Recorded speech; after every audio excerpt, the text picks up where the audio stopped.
Bien, en principio, muy buenas tardes para todos los participantes. Ya está con nosotros nuestro expositor, el doctor Luis Rioja Espinosa, a quien desde ya le agradecemos y le damos la bienvenida. Bien, doctor, cuando guste puede iniciar la actividad académica. Bien, bueno, muchas gracias por la consideración nuevamente. El día de hoy vamos a ver un tema de una sentencia que tiene que ver con los precedentes que hay dentro del sistema tributario y aduanero, ¿no? Es una casación que he elegido porque hay una serie de circunstancias que estoy observando, más allá de que si la Sala Suprema, eh, vale decir Sala de Derecho Constitucional y Social, haya tenido, digamos, la oportuna decisión de poder haber declarado infundado o fundada la casación. Vamos a un poco analizar. Entiendo que todos ustedes saben en qué consiste pues, una casación. Es un recurso extraordinario, ¿no? Que busca observar básicamente de que haya habido una correcta aplicación de la norma, ¿no? Donde se van a ver cuestiones de puro derecho y donde se van a analizar situaciones de fondo, ¿no? Y a observar si los inferiores jerárquicos en alguna medida han atinado o han tenido a bien el poder declarar fundada o infundada la casación. Es una casación que se dio el año 2017, que obviamente lo interpuso una sociedad de responsabilidad limitada contra una sentencia de vistas donde evidentemente no le daba cierta garantía o seguridad o simplemente le causaban agravio, pero es normal. Esto se vio en la sexta sala especializada en lo contencioso administrativo, con su especialidad, pues evidentemente, en temas tributarios y aduaneros, de la Corte Superior de Justicia de Lima, ¿no? Donde evidentemente se confirmó la sentencia apelada, quiere decir que tanto en primera como en segunda instancia coincidieron, ¿no?, en criterios para poder, obviamente, tener una similitud, sobre todo la sala en mención, la sala administrativa, o la sala, perdón, especializada en contencioso administrativo, con esta subespecialidad que ya hemos visto, tributario y ciudadano, que confirma, evidentemente, dando pie a que el agraviado, o la parte agraviada, eh, tenga bien en poder acudir ante la Corte Suprema ante un recurso extraordinario. Este recurso extraordinario, ustedes entenderán que va sobre la base de generar un precedente, sobre la base de generar una jurisprudencia, si cabe el término, en el contexto de la especialidad que estamos observando. Sin embargo, ustedes entenderán que al momento, pues, si uno plantea su recurso extraordinario, tiene que haber una previa calificación, o tiene que pasar un filtro, donde inicialmente se declare procedente el recurso de casación. Ahora, ojo, procedente no implica fundado, ¿no? Creo que eso ustedes lo saben mejor que yo, porque es un tema ya estrictamente procesal, ¿no? Se declara procedente el recurso de casación interpuesto por la sociedad comercial de responsabilidad limitada, como acabamos de mencionar, ¿no?, sobre la base de algunos puntos que voy a mencionar ahora, que son básicamente cuatro. Lo voy a mencionar para que ustedes sigan la secuencia, ¿no?, de lo que estamos analizando. En primer lugar, se objeta, ¿no?, o se pone como una causal que ha habido una infracción normativa por interpretación errónea, ¿no? Eso es lo que acabamos de mencionar. El tema de lo erróneo pasa por un factor de observar si realmente se ha aplicado como corresponde o se le ha dado la interpretación objetiva a la norma, ¿no? La infracción normativa por interpretación errónea del literal C del artículo 13 del Decreto Supremo 186-99, Economía y Finanzas, sostiene que la Sala Superior no analizó correctamente el texto completo del inciso C.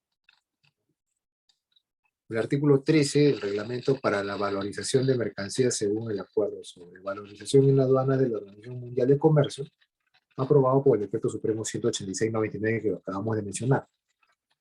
De acuerdo con la cual se debe verificar si el valor tomado como referencia cumple respecto de la mercancía sujeta a valorización con los requisitos establecidos en dicha norma.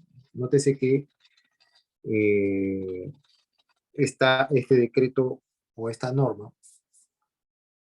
este decreto supremo, establece cuáles son los lineamientos pues, objetivos, procedimentales que debe seguir cierta mercancía. Por eso es que se infiere, ¿no?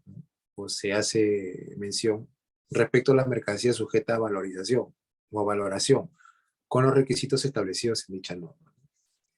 Además, se agrega que la última parte del inciso mencionado es importante porque afirma lo que la demandante argumenta en el sentido que cuando el nivel comercial influye en el precio, la mercancía del sistema de verificación de precios no puede utilizarse como referencia de valoración. Nótese ahí hay una interpretación sobre la base de normas estrictamente tributarias o aduaneras, que además deben ser observadas desde el punto de vista estrictamente técnico, ¿no? Como lo hemos dicho en otra ocasión. Esto evidentemente reafirma que hechos como el nivel comercial en el que son importados los productos, estamos hablando de productos que vienen de afuera, las características y configuración de los productos importados influyen directamente en el precio de la mercancía. Nosotros hablábamos anteriormente sobre mercancías que tienen un valor por su similitud, ¿no? O por sus características. Por eso que se dice que influye directamente en el precio de la mercancía. Alega que es un operador logístico que no comercializa los productos. Por tanto, su nivel comercial es residual y no puede ser comparado con un nivel comercial en el cual sí existen operaciones comerciales, ¿no? Nótese, ¿no? Habiendo una diferenciación en todo esto, ¿no? Y evidentemente esto está avalado o se tiene que hacer mención de la resolución del Tribunal Fiscal número 3893, ¿no? Que se hace hincapié que vulnera las disposiciones del acuerdo de la Organización Mundial del Comercio, que es, digamos, la norma supranacional que debe tenerse en consideración. Acuérdense del reglamento comunitario de la edición 571, ¿no? Normas de carácter exterior, ¿no? Disposiciones aduaneras andinas, ¿no? Ese es un primer punto, ¿no? Donde se toca en relación a que la resolución del Tribunal Fiscal no va en consonancia, ¿no? Y es más, vulnera, vulnera, vulnera lo previsto, lo establecido, lo que establece taxativamente el Acuerdo de Organización Mundial del Comercio y su reglamento comunitario de la decisión 571, adoptado por resolución 846 y su reglamento interno, ¿no? Como comprenderán ustedes, hay una serie de normatividades que avalan un poco de manera objetiva los estándares que tiene la norma y sobre todo en el tratamiento de las mercancías según lo que establece también el decreto legislativo 1053, lo que habláramos en anterior circunstancia, ¿no? Otro factor que creo que es importante es el detallar que también hay una infracción. Nótese que estamos hablando de infracciones meramente normativas, que es lo que debe evaluarse, qué es lo que debe indicarse, qué es lo que debe detallarse, qué es lo que debe además observarse. En un segundo punto, la infracción normativa por inaplicación de la nota interpretativa de los artículos 2 y 3 de los acuerdos de valor de la Organización Mundial de Comercio. Nótese que esto siempre hace mención a normas supranacionales, ¿no? Los acuerdos y todo aquello que vaya en relación o en torno a la Organización Mundial de Comercio. Además de observar el literal F del artículo 2 del reglamento comunitario de la decisión 571 nuevamente adoptado mediante resolución 846 e inaplicación del numeral 10 del comentario 10.1 del Comité Técnico de Valoración. Entonces, la fundamentación que tiene este recurso de casación que va evidentemente dando pie a que algunas circunstancias se vean desde esa óptica, ¿no? Porque lo que acabamos de decir hace unos minutos, este recurso extraordinario de casación tiene que versar por asuntos meramente de fondo o circunstancias donde la norma no, no cumple su función o es interpretada de una manera errónea. Además indica que la nota interpretativa de los artículos 2 y 3 del Acuerdo de Valor de la Organización Mundial del Comercio señala que la Administración de Aduanas, al determinar el valor en aduana, debe utilizar el valor de transacción de mercancías idénticas o similares, nótese,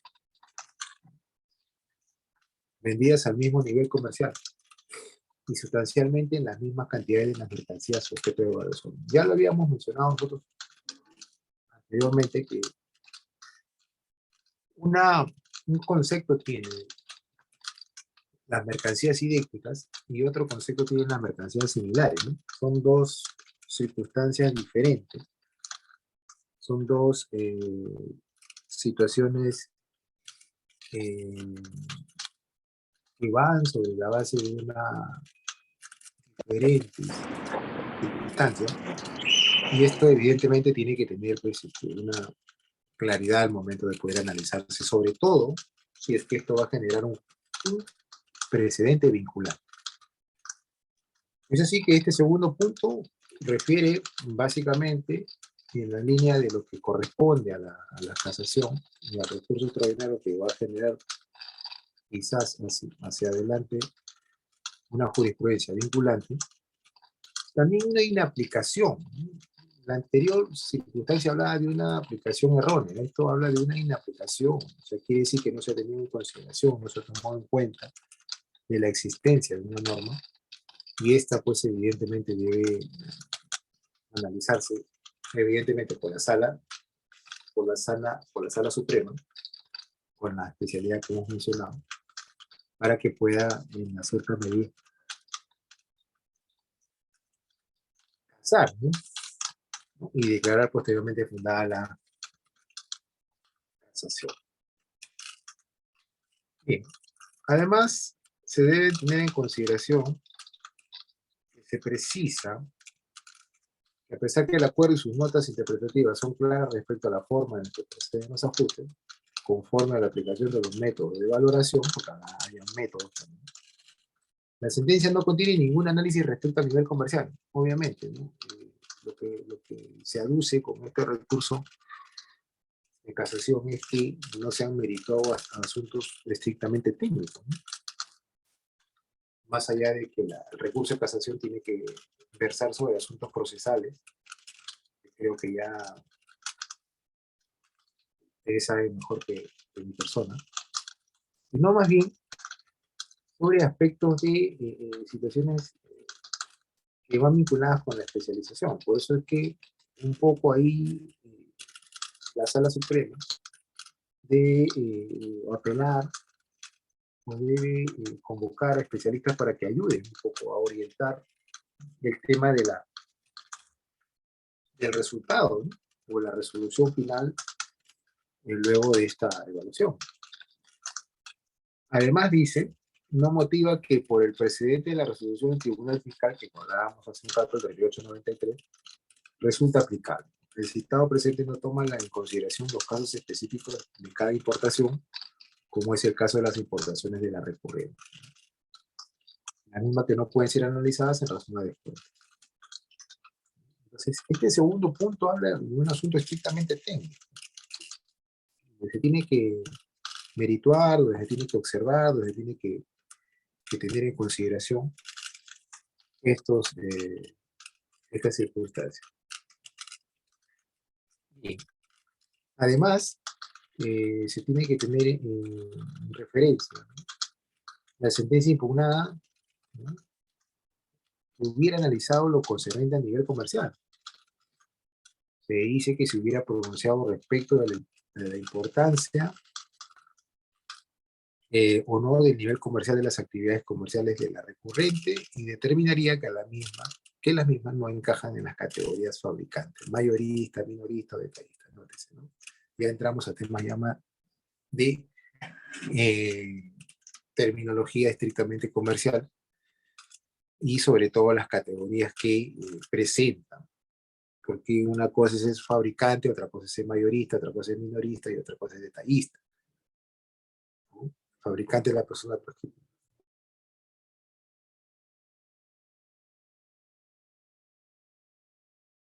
el mayorista es aquella que lo comercializa a nivel macro, el minorista a nivel micro, aunado a los detallistas que tienen que dar otra connotación. Sino que además dice es una categoría residual por su calidad de operador logístico, por ello se ubica en el nivel comercial otros. O sea, esto quiere decir que no tiene una especificidad, pero que más allá de eso debe siempre encontrarse o direccionarse sobre la base de esta normativa en caso supletorio, por lo que la existencia de descuentos no puede ser un factor determinante, por lo cual no encajaría, digamos, ¿no?, el tema de lo que se está peticionando. Entonces, eso es un factor que debe ser mérito. Además, se arguye que si la propia aduana ha señalado que la recurrente no forma parte del canal principal de comercialización, bajo ninguna circunstancia el análisis del comportamiento del importador se desemejará a la práctica comercial del vendedor, ¿no? Hasta ahí el argumento y la posición es apegado a lo que establece las normas aduaneras, ¿no? Y eso hay que resaltarlo, hay que mencionarlo. Ahí hay una primera diferenciación que se hace en el punto B, ¿no?, cuando se habla de la inaplicación. Otro factor que también creo que es interesante poner de relieve es el tema de la infracción normativa por aplicación indebida del precedente de observancia obligatoria, que es la resolución del Tribunal Fiscal que habíamos mencionado, 3893, ¿sí?, donde señala que ha quedado demostrado que los productos importados por su representada están destinados única y exclusivamente a satisfacer un reclamo de garantía, por lo que su valor no puede ser similar al de un bien manufacturado por ser vendido, para ser vendido. Entonces, acá hace una clara diferenciación entre la garantía y el valor real de lo que debería ser un producto. Desde el punto de vista jurídico, garantía es algo que va a dar en cierta medida la posibilidad de tener una cobertura ante un caso, pues, anómalo o irregular que pudiera pasar. Por eso que se habla de que está destinado única y exclusivamente a satisfacer un reclamo de garantía, por lo que su valor no puede ser similar al de un bien manufacturado para ser vendido. Pese a ello, la Sala Superior insiste en que la aplicación del tercer método de valor es el adecuado, sin tomar en consideración las características especiales de la operación realizada. Se pone de realce nuevamente el tema de que la transacción aduanera es una transacción atípica y reviste una suerte de especialidad. Por eso que se sostiene, principalmente la recurrente, que no puede ni podrá beneficiarse de ningún tipo de descuento como si lo pueden hacer los clientes cuyos valores de importación son utilizados generalmente como valores de referencia. Agrega que la sentencia impugnada debió verificar si el valor tomado como referencia cumple respecto a las mercancías sujetas a valoración con los requisitos establecidos en el artículo 13 del Decreto Supremo 186, que es digamos, el punto de partida con el cual se inicia la argumentación del pedido, ¿no? Sin embargo, también hay que dejar en claro que, a diferencia de ello, se interpretó erróneamente la citada norma y las notas interpretativas del Acuerdo de la Organización Mundial del Comercio, así como el artículo 2 de la resolución 846, que es la que reglamenta, que además refiere que ni la superintendencia, ¿no?, ni la Superintendencia Nacional de Aduanas, de Administración Tributaria, ni el Tribunal Fiscal, ni la Sala Superior han utilizado medida objetiva alguna de comparación que valide los ajustes de valor, ya que no han analizado el nivel comercial. Nótese, vuelven a tener incidencia sobre el tema del valor comercial o el nivel comercial que debe tener la transacción. Además, se señala también que la sentencia impugnada debió tomar en consideración que cuando el nivel comercial registrado en la importación objeto de ajustes es otros, es decir, un rubro indeterminado o que no sea determinado del todo, las prerrogativas para el nivel comercial que registra el importador podrían ser mayores o menores a las prerrogativas del nivel comercial del importador de las declaraciones utilizadas como referencia, ¿no? Con lo cual había una suerte de diferenciación, pero haciendo hincapié a que este factor debe ser visto desde esa perspectiva. Las prerrogativas por el nivel comercial que registre el importador podrían ser mayores o menores a las prerrogativas del nivel comercial del importador de las declaraciones utilizadas como referencia, principalmente si las importaciones de la recurrente no son comercializadas. Por tanto, no pueden ser realizadas no puede realizarse un análisis respecto a la existencia de desencuentros o no. Por esta razón, no correspondía a la aplicación de la resolución tribunal fiscal 3893 que estamos hablando hace un minuto. Y por eso que ha habido una aplicación errónea. Eso es lo que se pone en relieve. Eso es lo que se menciona. Nótese que cuando uno interpone un recurso de esta naturaleza y el tema es estrictamente técnico, tiene que ser minucioso con toda la normatividad que existe en torno a las transacciones pues aduaneras, ¿no? Porque hay pues normas de carácter administrativo. Que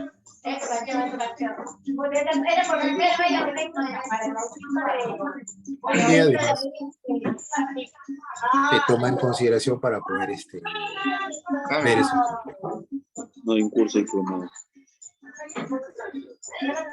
Otro factor, creo que es el último, mediante la cual el recurso se apoya o se reposa sobre la base del tema de fondo, es que la infracción normativa de las normas que garantizan el derecho a la motivación de resoluciones judiciales sostiene, además, que la sentencia impugnada no existen fundamentos contundentes ni motivo alguno, ni motivación alguna respecto al tema de nivel comercial, lo cual es fundamental en el caso concreto. Nótese que esta es una observación muy de fondo, lo cual es fundamental en los casos concretos. Agrega que tampoco existen fundamentos contundentes para aplicar la resolución del tribunal. Nótese que va un poco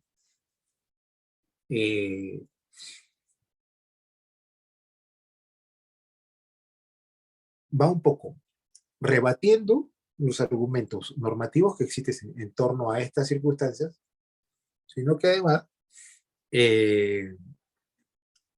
hay un factor que se debe tener en casi consideración.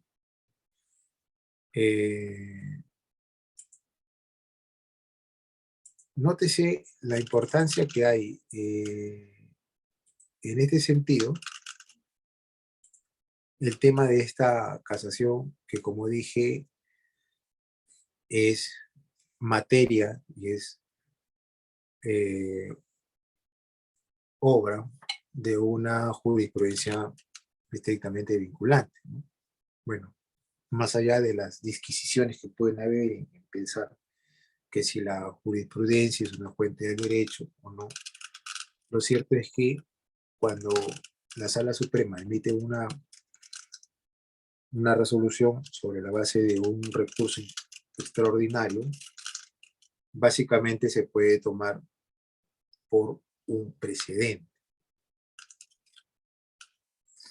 ¿no? Por eso es que lo que debería, según el recurso, ser materia de interpretación es que la Sociedad de Comercial de Responsabilidad Limitada se dispuso a remitir el cuadernillo respectivo al Tribunal de Justicia de Comunidad Andina para la interpretación prejudicial correspondiente, lo cual se cumplió conforme se aprecia en los actuados. Entonces, nótese esos factores, nótese esas circunstancias.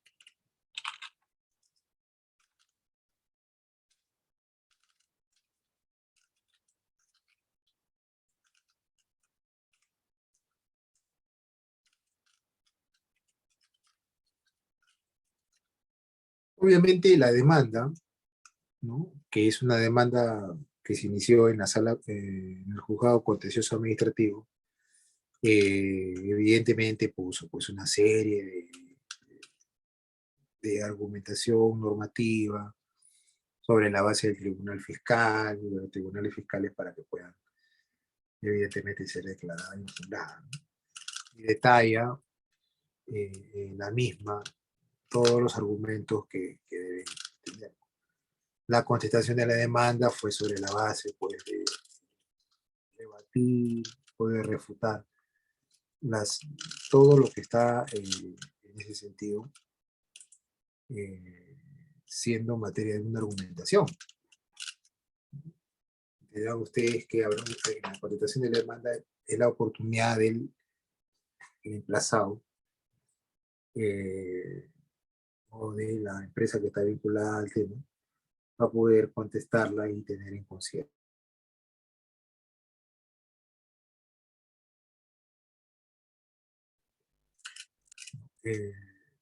A intervención del procurador adjunto, el cual se aúna a la demanda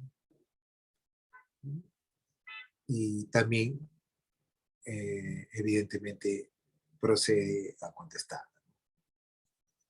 ¿no?, señalando que las mercancías correspondientes a las dudas, objeto de ajuste y de las referencias utilizadas para refutar el ajuste de valor son similares, ya que si bien se tratan de mercancías que no son iguales en todo, tienen características semejantes, que les permiten cumplir las mismas funciones y ser comercialmente intercambiables. En relación al elemento tiempo, la mercancía utilizada como referencia fue explotada dentro de un plazo estipulado. Usted sé cómo va indicándose o cómo se va gestando el tema en torno a una demanda y a otra contestación. Y lo curioso es, vamos a ver a continuación, cómo se pronuncia la primera instancia. Eh, eh,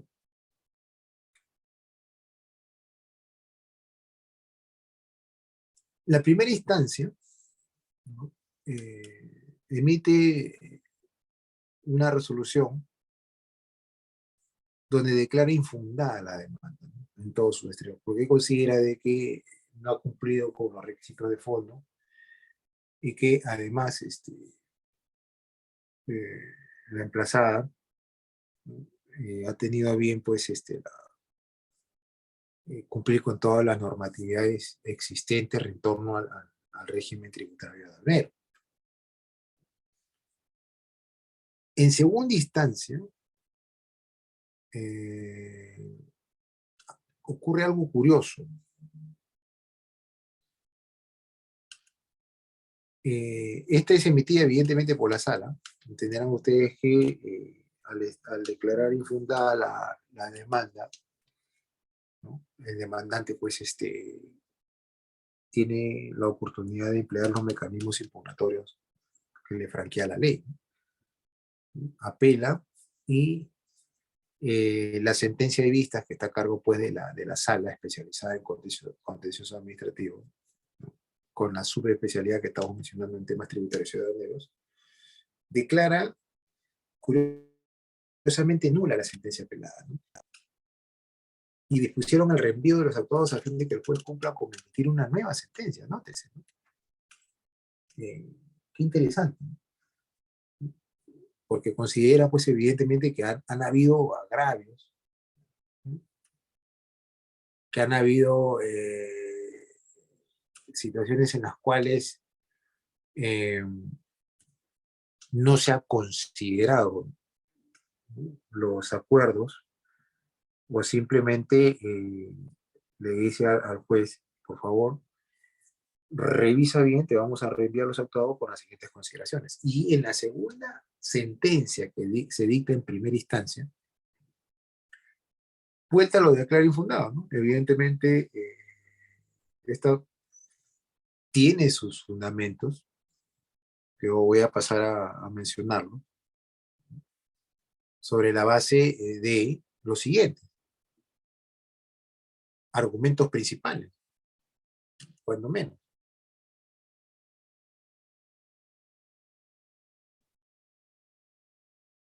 Principalmente dice que en el presente caso la demandante no cuestiona el descarte del primer método de valoración, sino aspectos vinculados a la aplicación del segundo o tercer método de valoración. Acuérdense que hay una serie de métodos de valoración, ¿no? Referido al valor de las transacciones de mercancías idénticas o similares, con la diferencia que hay entre estos dos conceptos, ¿no? Una cosa es eh, una cosa es observar que una mercancía sea idéntica y la otra que sea similar, ¿no? Cuando hablamos de mercancías idénticas, evidentemente estamos hablando de similitud en sus características o igualdad. Cuando hablamos de similares, estamos hablando de que hay un aproximado. No estamos hablando de que haya necesariamente una igualdad o identidad, una identificación o una suerte de que haya una figura extremadamente idéntica. Nótese. Y dice, la aplicación del segundo método de evaluación depende de la disponibilidad de precios de referencia que sean considerados como mercancías idénticas. Con relación a la aplicación del tercer método de valoración, para que una mercancía califique como similar a otra, debe existir una identidad, como hablábamos hace un rato, parcial, en sus aspectos fundamentales o sustanciales, y accesorios o complementarios, siendo una condición para restablecer dicha calificación que se sustente técnicamente en las diferencias existentes entre ambas mercancías. No impide que éstas cumplan las mismas funciones y que sean comercialmente intercambiables. Para todo ello, como se menciona en el presente caso, el tercer método de valoración de la descripción de las mercancías correspondientes a las declaraciones aduaneras de mercancías objeto de ajustes y de las referencias utilizadas por la autoridad aduanera advierte que dichas mercancías son similares según lo establecido en el inciso B, con lo cual hay una diferencia del numeral 2 del artículo 15 del Acuerdo sobre la Valoración de Aduana de la OMC, ¿no? Organización Mundial de Comercio, por lo que se trata de mercancías que tienen características semejantes que les permite cumplir las mismas funciones y ser comercialmente intercambiables. Precisando que la demandante no ha cuestionado que los valores de referencia traten sobre mercancías que no comparten características, funciones y parte de las mercancías que fue materia de ajuste. Nótese que ahí hay una suerte de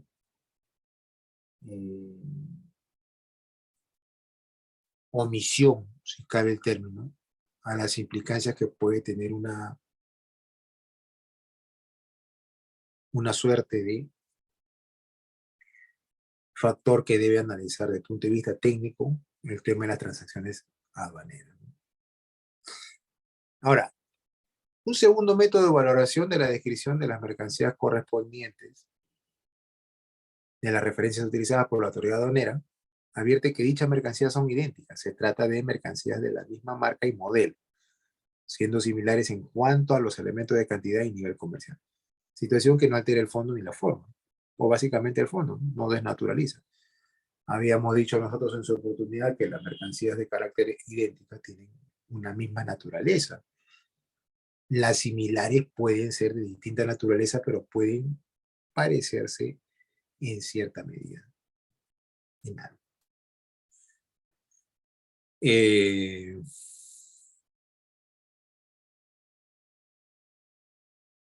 Hay factores que nosotros debemos observar, ¿no? Como por ejemplo el numeral 1 del artículo 15 del Acuerdo sobre la Valoración de Aduana, adicionalmente vinculado con su proveedor,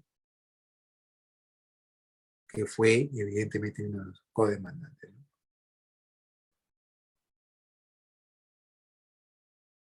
Nótese lo interesante, ¿no? Que hay en cuanto a la argumentación, porque si bien es cierto se declaró nula en segunda instancia, se declara nula en segunda instancia, lo que observamos nosotros en la segunda sentencia de primera instancia es que lo declara infundado, lo vuelve a declarar infundado, y nótese toda la argumentación que da, ¿no? Es interesante, toda la argumentación que se da, y, y sobre todo cuando dice, o cuando refiere, dice que la autoridad aduanera utiliza valores de referencia en los niveles de comercial. El nivel comercial es de mayorista, es decir, el nivel comercial con mayores prerrogativas en cuanto al precio, lo que significa que los precios para las mercancías utilizadas como referencia. En el precio de los valores sujetos a ajuste, en los valores de referencia no existen datos objetivos. Y vuelve a mencionarse la resolución del tribunal 3893, donde hay un criterio jurisprudencial que se sustenta en las normas internacionales y comunitarias con la decisión número 571 que hemos referido en su oportunidad, ¿no? Que tiene que ver con la comunidad andina.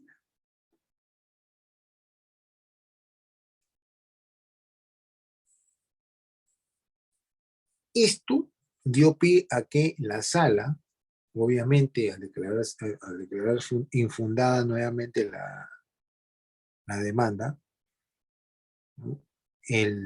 La recurrente interponga un recurso de apelación, con lo cual nuevamente se ve en segunda instancia, y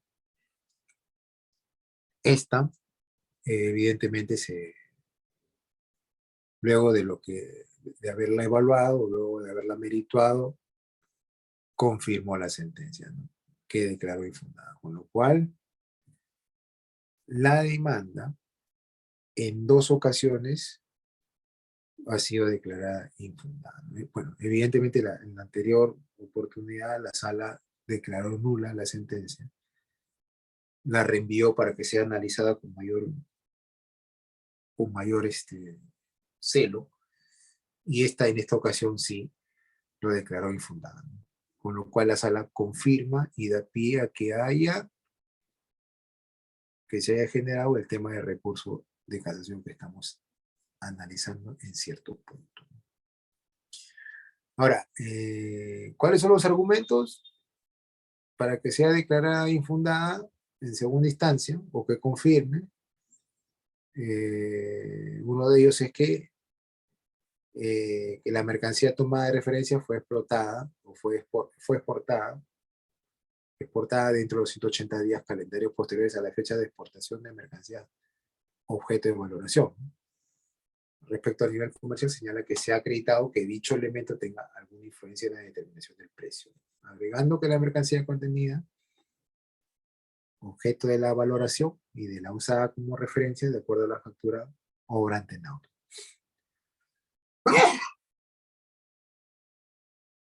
No se acredita eh, no se verifica, se haya declarado la exigencia de algún descuento en el precio por parte del proveedor a nivel de cantidad comercial, ¿no? Y todo esto sobre la base de los métodos que acabamos de mencionar sobre mercancías idénticas o similares.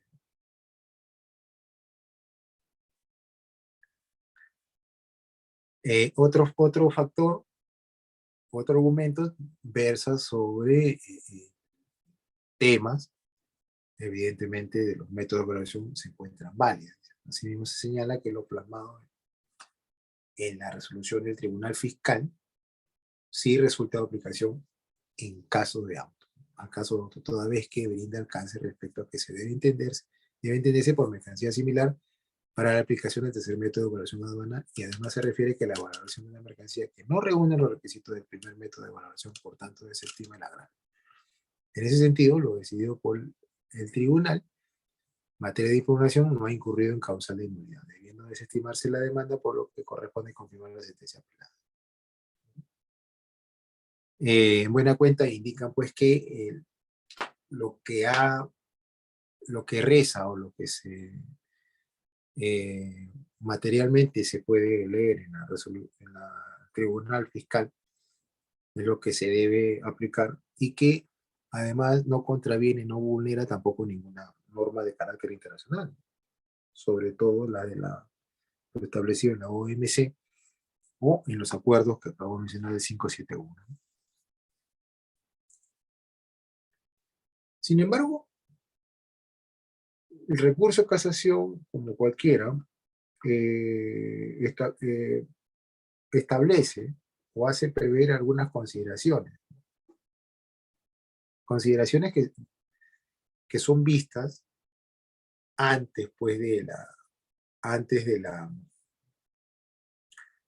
la presentación del recurso. Ustedes entenderán que el recurso, pues, eh,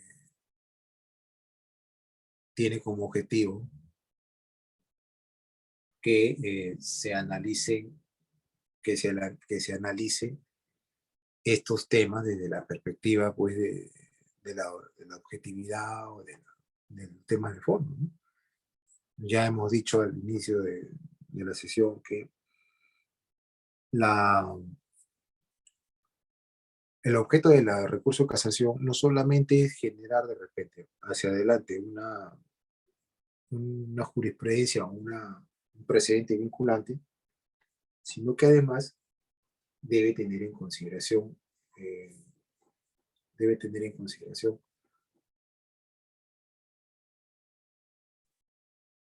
la correcta aplicación de la norma. Algunas consideraciones previas al recurso de casación son, en alguna medida,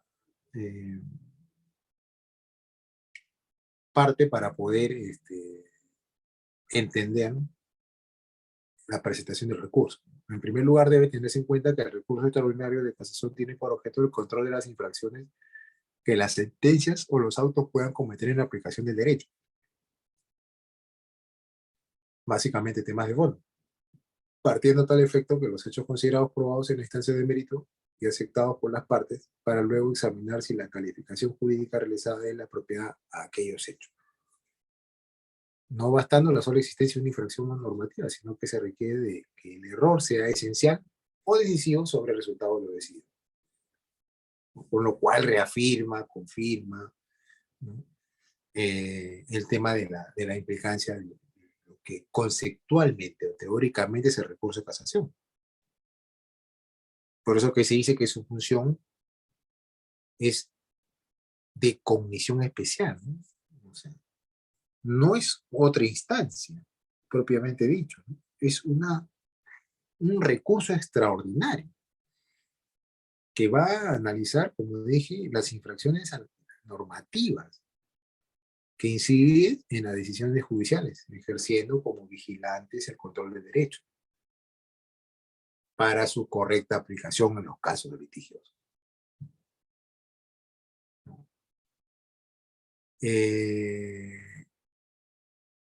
También es importante que se entienda que el recurso de casación planteado para el caso concreto busca que por lo menos el recurrente para la casación busca que la Sala Suprema, que entenderemos está plagada de jueces con una sapiencia especial, ¿no?, por los requerimientos y exigencias que requieren el cargo, pueda advertir que la normatividad que se ha aplicado en sedes inferiores o en instancias previas a la Corte Suprema, hayan no tenido la oportunidad de poder haber analizado con exactitud cuál es el tema que se debe seguir en cuanto a la aplicación de la norma.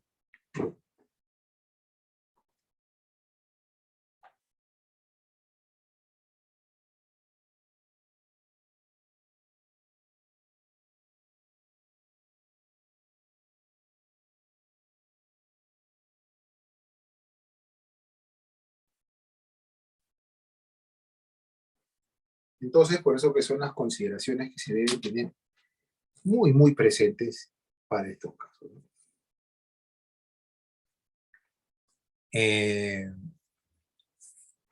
Vemos nosotros que la resolución del Tribunal Fiscal, tanto en primera como en segunda instancia, no han sido materia de, por lo menos, de observancia sobre la base de que no ha vulnerado para estas dos categorías judiciales, o simplemente para estas dos, tanto el juzgado como la sala, que no ha habido una vulneración de la norma, ¿no?, de la norma supranacional. Y que esto evidentemente no ha alterado el orden constitucional y legal.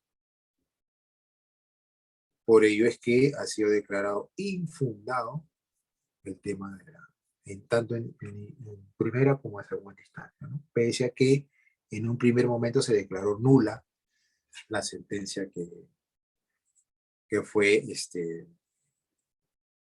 observada a través de una apelación. Entenderán ustedes que todas las resoluciones judiciales, más allá de que sea la especialidad o la subespecialidad de tributo, tanto tributaria como aduanera, deben tener un contenido de motivación, a fin de que se garantice la solidez de la construcción.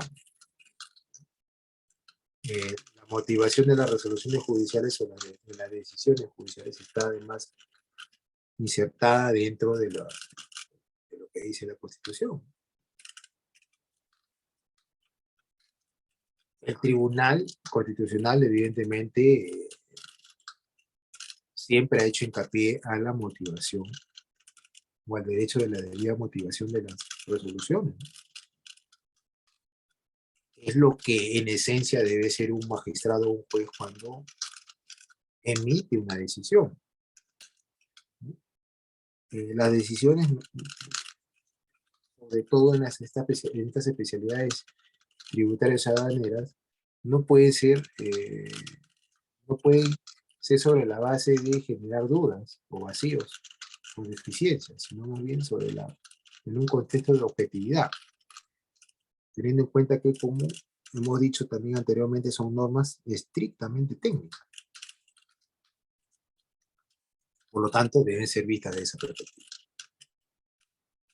Vistas siempre de esa perspectiva. Así que la motivación en estos casos debe ser sumamente técnica. La motivación de las resoluciones tiene que ser estrictamente técnica.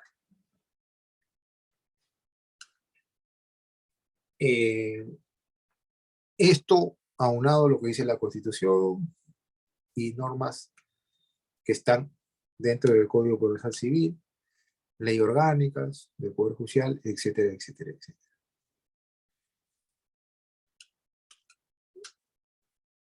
Bien, pero ¿cómo es el pronunciamiento respecto a la infracción normativa de carácter, por lo menos, procesal? Ya hemos dicho que ahí que las normas deben garantizar el derecho y la motivación de las resoluciones judiciales. Además, se ha observado que en las dos resoluciones de ambas instancias se ha respetado el principio de motivación de la misma, ¿no? Motivación de la resolución, porque además se ha delimitado el objeto del pronunciamiento.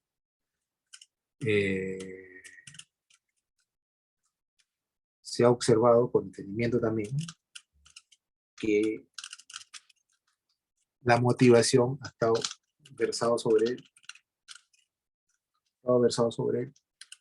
el contenido, sobre el acuerdo sobre aranceles y comercio de la decisión 571 de la Comunidad Andina, ¿no? O sea, nótese que han estado pegados un poco a la normatividad internacional y por esa misma razón han considerado de que no ha habido vulneración, ¿no? Porque entenderán ustedes que al haber alguna vulneración a una norma que tiene una jerarquía superior, debe evidentemente ser analizada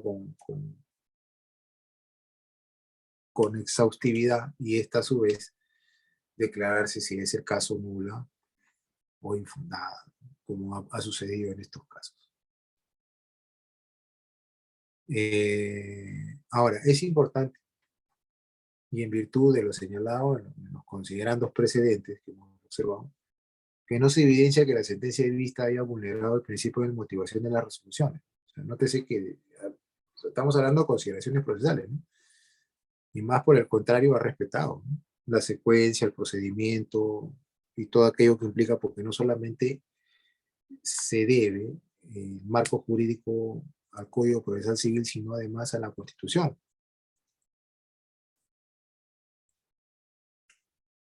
Es en ese sentido es que han seguido los pronunciamientos.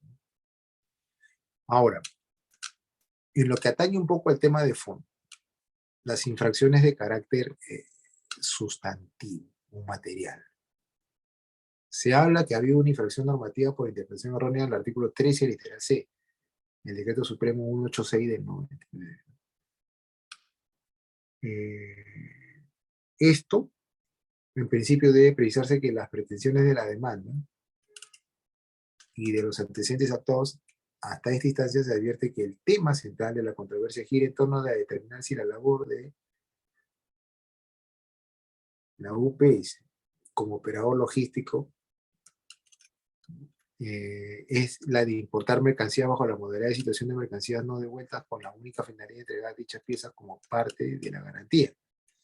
Asimismo, si la diferencia del nivel comercial y la cantidad influyen o no en el precio para ser tomadas para la comparación, para así realizar el ajuste de valor realizado por la Administración Aduanera. Segundo. Y tercer método de valoración, que son los que han sido materia de cuestionamiento.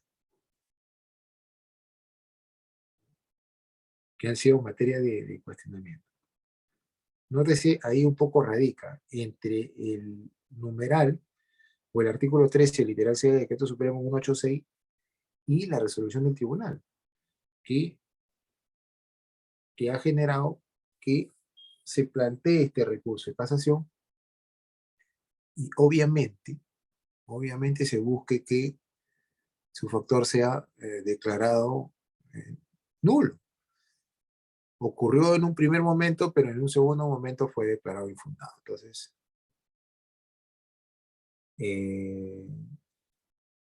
dando pie a que el demandante no ha argumentado o no ha encontrado razones suficientes para poder haber desestimado o haber generado que la sentencia se declare nula desde esta perspectiva y en la instancia que estamos hablando. Por eso se dice que para el caso concreto tenemos que la aplicación del segundo y tercer método de valoración, el valor tomado como referencia debe cumplir respecto a la mercancía objeto de valoración, todos, eh,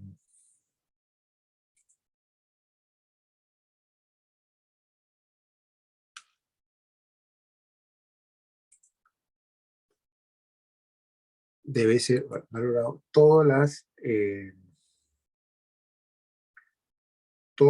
las transacciones. Por eso es que se debe tener en consideración esos factores.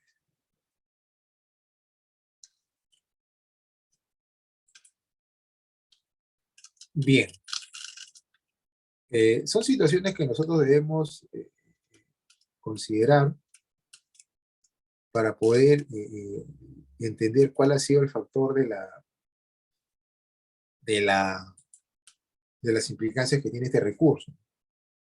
Y además, y esto va a generar una suerte de precedente.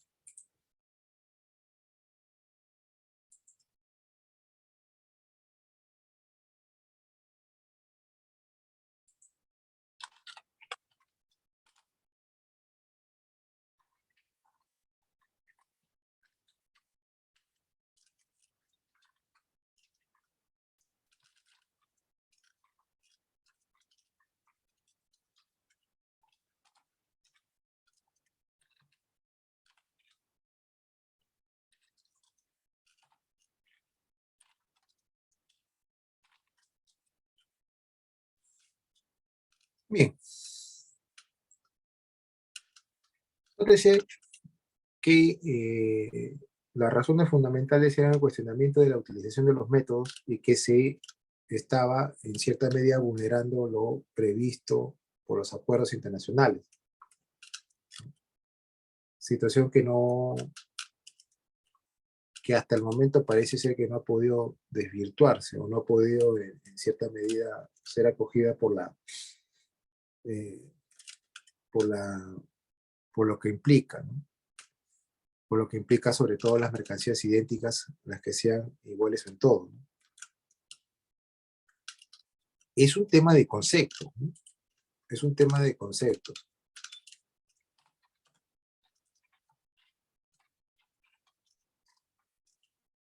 Es un tema de concepto.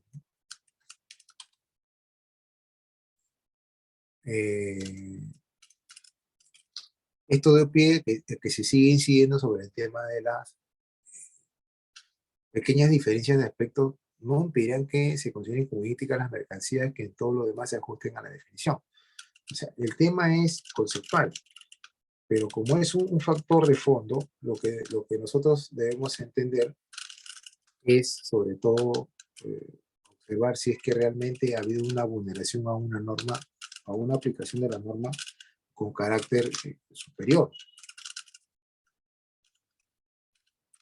Es en ese orden de ideas dice que tenemos que constituye una obligación de la aduana para la aplicación del segundo método de evaluación verificar si el valor tomado como referencia reúne las características de mercancía idéntica, debiendo para ello tomar en cuenta además los siguientes criterios: ser iguales en todos los aspectos, con inclusión de sus características físicas, calidad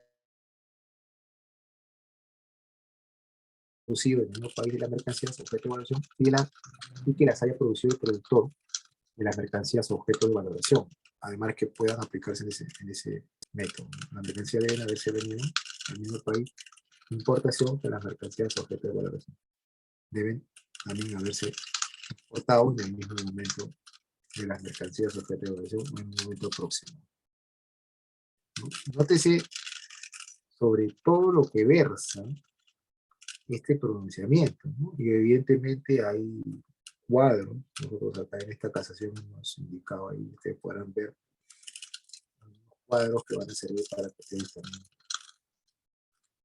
también vayan observando la importancia que hay sobre la base de estas consideraciones.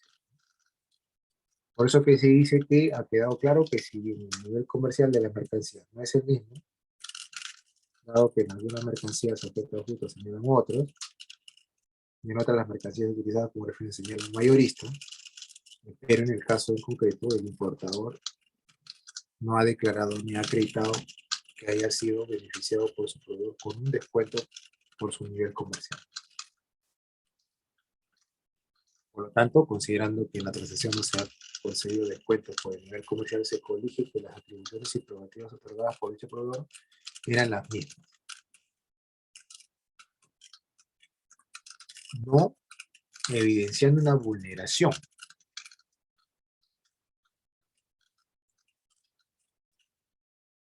Por eso es que, en cierta medida, el recurrente, estamos hablando de la persona que ha planteado el recurso de casación,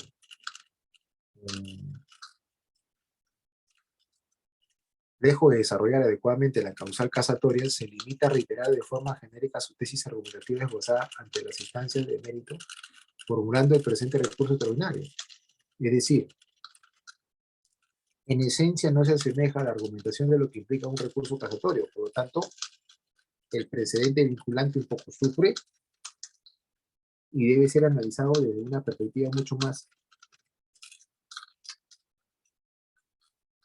procesal.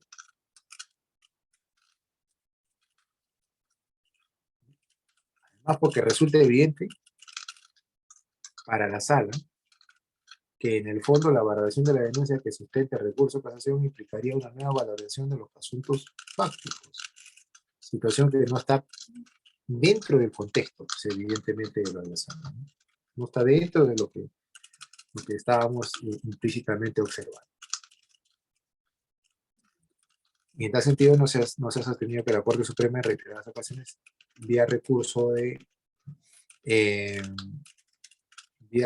casación, no es posible resolver a revisar los hechos establecidos en las instancias de mérito. Nótese la importancia que hay, ¿no?, sobre estos factores, ¿no? Y nuevamente la infracción normativa y la aplicación interpretativa del artículo 2 y 3 del Acuerdo de Valor de la OMC, ¿se ha vulnerado o no? La resolución del Tribunal Fiscal ha vulnerado o no el acuerdo. Si fuera el caso, tendríamos nosotros que observar que han habido infracciones.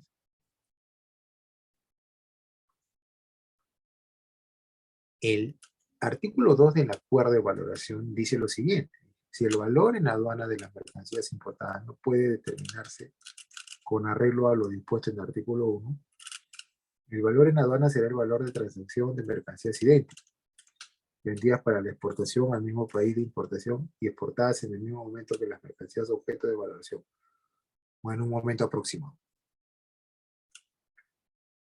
Al aplicar el presente artículo, el valor de aduana se determinará utilizando el valor de la transacción de mercancías idénticas, vendidas al mismo nivel comercial y sustancialmente en las mismas cantidades que las mercancías objeto de valoración.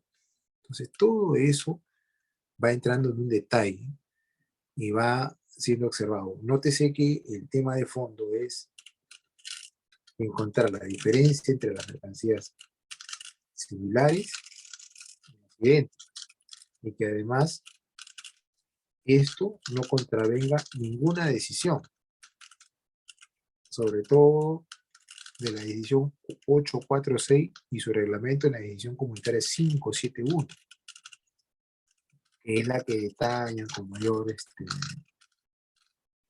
exactitud cuáles son las circunstancias que se van a tomar en consideración. Entonces, la Sala Suprema quizás no está en la obligación de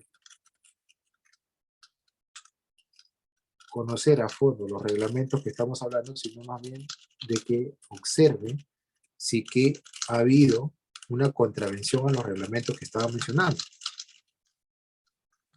Son dos situaciones totalmente diferentes.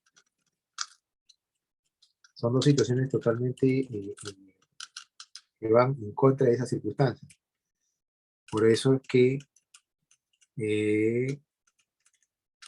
el tribunal, la resolución del Tribunal Fiscal se considera que no vulneró.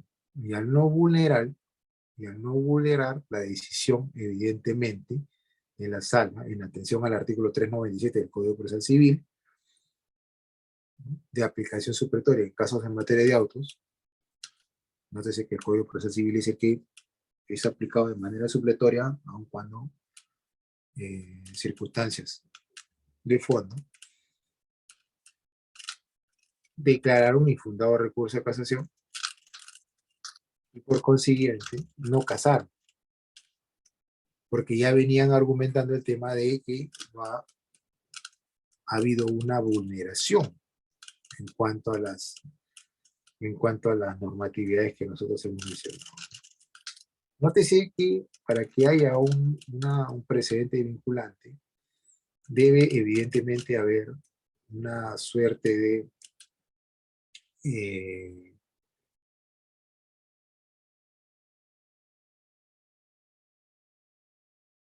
en cuanto a hacer una aplicación. Me refiero básicamente a las normatividades, ¿no? Esta es una casación que tiene más o menos unos 43 páginas. Sería bueno que ustedes lo revisen nuevamente y vayan observando con detenimiento que las normatividades, tanto nacionales como internacionales, no vayan en una contravención, porque si eso ocurriese, evidentemente la Corte Suprema, en su sala respectiva, en la sala constitucional y social, obviamente estarían en otro contexto y podrían estar en una suerte de casar la sentencia y declarar fundada la demanda en su momento. Porque esto se retrotrae hasta la interposición de la demanda y esta le da un matiz diferenciado. Los anexos, los acuerdos, las resoluciones, los decretos supremos, ¿no? Que tienen pues a través de la comunidad andina, la resolución del tribunal fiscal, ¿no? Así como los decretos supremos que tenemos en cuanto a aduanas, deben evidentemente estar en el contexto de poder señalar estos temas y poder obviamente dar pie a lo que estamos mencionando. El acuerdo de la OMC, que es el Organismo Mundial del Comercio, en la resolución 846, no encuentran una contravención entre su aplicación y lo que dice el Tribunal Fiscal. Por lo tanto, se precisa que no hay materia de poder revocar o casar estos temas, ¿no? Por lo tanto, estos deben ser observados, deben ser meritados como correctos. Ahora, esto trae a colación decir que evidentemente ante el uso de la resolución o del recurso extraordinario que es la casación, lo que debe observar el recurrente siempre es que debe ceñirse a temas de fondo en cuanto a aplicación errónea o inaplicación de una norma. Nótese, son dos cosas diferentes. Una cosa es la interpretación errónea y otra cosa es es que haya la posibilidad de que no haya sido correctamente aplicada la norma.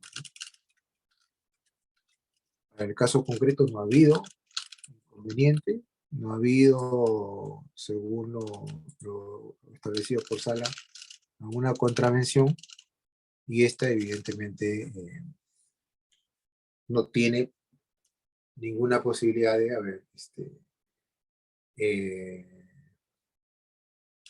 haber generado que la Sala Suprema se ve en la necesidad y en la posibilidad de poder casar. Con lo cual, esto sirve de precedente para aquellas instituciones o para aquellas entidades financieras que deciden ir a un tema de casación, observar el factor y tener en consideración las circunstancias antes mencionadas. La resolución del Tribunal Fiscal es la máxima entidad o la máxima autoridad dentro del sistema administrativo, evidentemente. Estos obviamente deben estar, también todas estas decisiones tienen que ir en consonancia con lo que implica pues el desarrollo de la motivación y de las implicancias que debe tener el factor de su correcta aplicación. Entonces, tenemos que ser conscientes en ese sentido y observar que los factores del Tribunal de la Resolución Suprema a continuación han sido conforme a ley. Muy bien, eso ha sido todo por hoy y comienzo